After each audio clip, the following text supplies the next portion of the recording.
Hello বন্ধুরা, সবাই কেমন আছো? চলে এসেছি আমি আজকে একটা মিনি ব্লগ নিয়ে। হ্যাঁ, মিঠাই আজকে যাচ্ছে একটু হেয়ার কাটিং করতে। তো আমি, মিঠাই আর ওর মাম্মা মানে আমার বোনও যাচ্ছে। সবাই একটু চুল কাটবো, অনেকদিন কাটা হয় না। মিঠাইয়ের চুলটা অনেক বড় হয়ে গেছে। তো আমাদের পাশে এখানে ওখানে সেলুন আছে যেখানে শুধু হেয়ার কাটিংই হয়। তো সেখানেই থেকেই আমরা চুলটা কাটি। তো সেখানেই নিয়ে গেছি। তো মিঠাই এখানে সেকেন্ড টাইম আসলো চুল কাটতে। ওর চুলটা বেশ অনেকটা বড়ো হয়ে গেছিলো। আর ভেবেছিলাম তাড়াতাড়ি কেটে দেবো বা ওকে ন্যাড়াও করে দেবো ভেবেছিলাম। তারপরে ভাবলাম যে নতুন স্কুলে যাচ্ছে, ন্যাড়া হবে।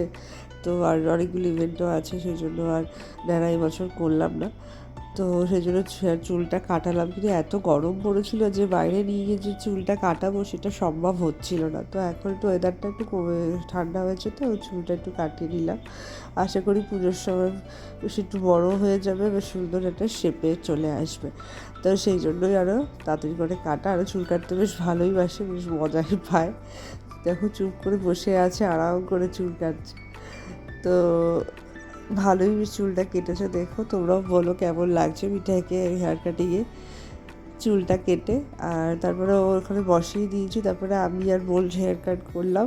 মিঠাই হওয়ার পর থেকে আমার বেশ ভালোই চুল উঠছিল, তাই জন্য আমি এখন চুল ছোটোই রাখি পুরো উঠে যাওয়ার আগে। তো এই যে এরকম ছোটোই করেছিলাম।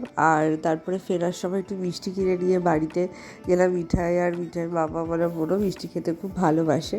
তোমাদের যদি ব্লগটা ভালো লেগে থাকে অবশ্যই কিন্তু কমেন্টে জানিও, আর অবশ্যই আমার চ্যানেলটা সাবস্ক্রাইব করো।